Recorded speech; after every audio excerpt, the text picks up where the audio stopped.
Here we have ticket 13405, and it's a LG TV motherboard. Bit of a different one. The HDMI port has been taken off the board. The customer has already attempted the repair himself, said that it worked for a little bit, but then fell off and it didn't work again. So he brought it into the shop for me to give it a go. He's provided us with the port, so we'll take a look at that along with potentially any damage that has been caused. It doesn't look like there's any damage, to be fair. Maybe some exposed copper where the ground pads are, but again, we'll have a look underneath the scope. What do we have? Let's have a look. Yeah, so I can see some exposed copper again around the ground pads. I don't think that's anything too severe. We have some exposed copper on those traces.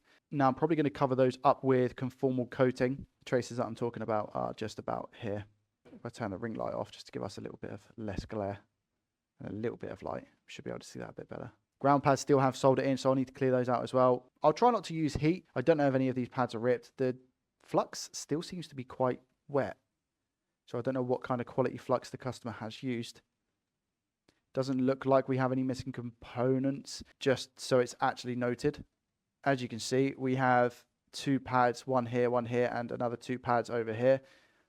The board has come in like this, so I don't know if there's meant to be components there or not. I'm not too sure. You can see a tiny bit of copper pad underneath them. This is the port that the customer's given us. Looks okay. There does look like some solder contact on these last two pins here. One of them is actually bent, so I'm going to see if I can just quickly bend that back a little bit. Yeah, that's better. It doesn't look like solder has made a contact with any of these. If it was working, it's going to be because the pins were pushed flat to the board rather than the fact they were actually soldered. Because again, the only solder that we can see on these pins is over here. Okay, I'll tell you what we're going to do. We're going to fill everything up with leaded. I don't ideally want to use heat right now. If we can clear these out, I'll probably use the drop method. So I will use heat eventually. The heat gun, sorry. Obviously, we need heat in general. I'm just going to run my iron across with some leaded solder because I don't know what solder this is that the customer's used.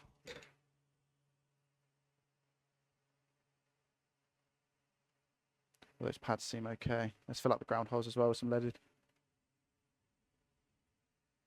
It's not an extremely thick board, so we should be okay wicking this up. But worst case, we'll use a solder sucker.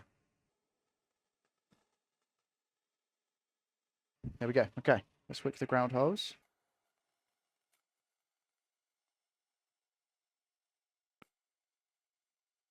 Maybe this board is thicker than I thought, because that seems to be going on forever. Yeah, it looks like we're going to have to actually use a solder sucker here and some heat. I don't have any low melt solder, which might have helped with this this situation. But again, using a tiny bit of heat, we have to be careful because it's such a thin board. But it should be no problem at all. Look away the solder that we have on these pads. Very gently, because I don't know how fragile these pads are going to be, especially if they've been worked on already. There we go. Nice clean. See where we're at. Okay, it's not looking too bad at all. Let's clear those ground holes. How's that all looking now? 10 times better. Really nice.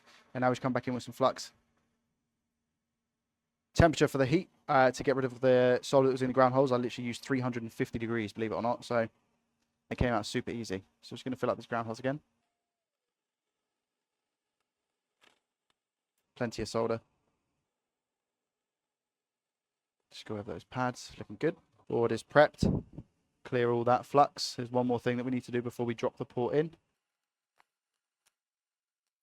Looks like this pin, or pad, should I say. Oh, it might be ground actually. It is a no connect, which is fine. I'm just going to wiggle that off. It came off when we were cleaning, so clearly it wasn't fit for purpose. That's fine. Remember I said I was just going to go over a couple of these little bits here, just to make sure that we don't have any issues. Same with this, just spread it out. Cure it with our UV pen. There we go, all nice and dry now. We're simply going to use the drop method. And here we go, heating the board from underneath, moving the hot air around. You can see that the pads are starting to wet now. Just need the ground holes to wet. Again, 350 degrees Celsius.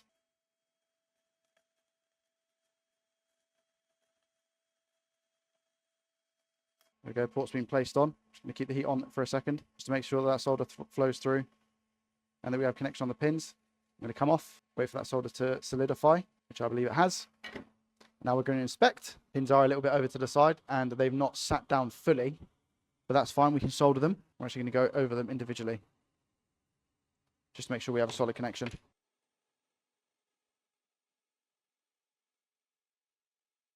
Okay, individually not working, so I'm going to come in with a big iron. And I'm actually going to use a technique called drag soldering, which is exactly what it sounds. You just drag the solder from one pin to another. For this technique to work, you need to leave the iron on long enough so that it transfers the heat, and make sure you have enough flux. That should be good. Get rid of the flux that we have here.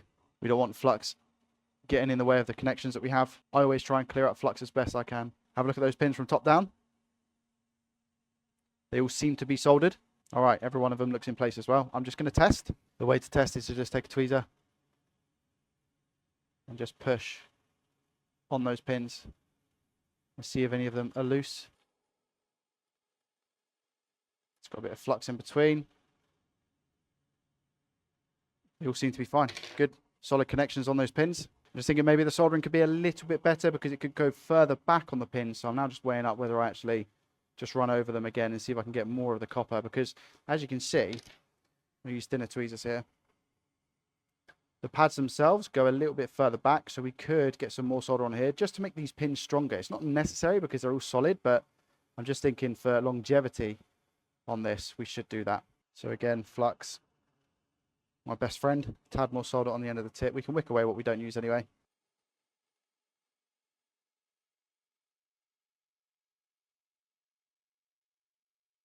A lot of solder here, but I'm going to show you how to solve that.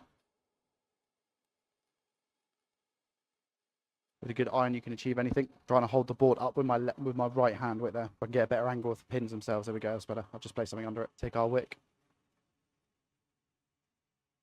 Pick up what we can. Nice. More flux.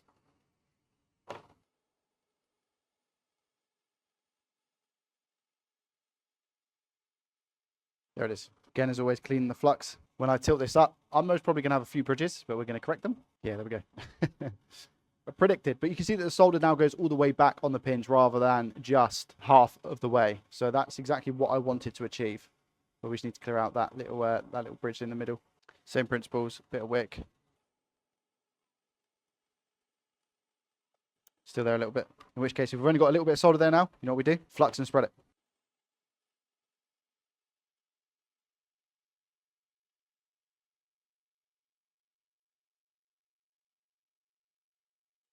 There we go. Nice. Rid of that flux. And final test, just because these ports I don't really work on that much.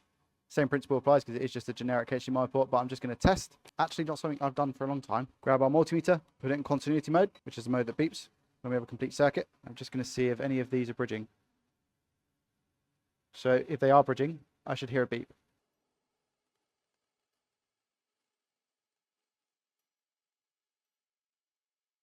All good, every single pin. Every single one solid as well. Last but not least, just round off these. Probably don't have to. They actually look okay.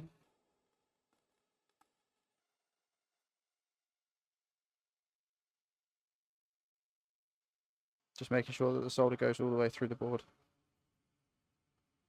And it's hugging those legs, which I think it was already, but no harm in checking. And there we go. That should be another happy customer. That is another board fix, and as I literally just said, another happy customer. Thank you so much for watching. I hope to see you in the next one. Peace.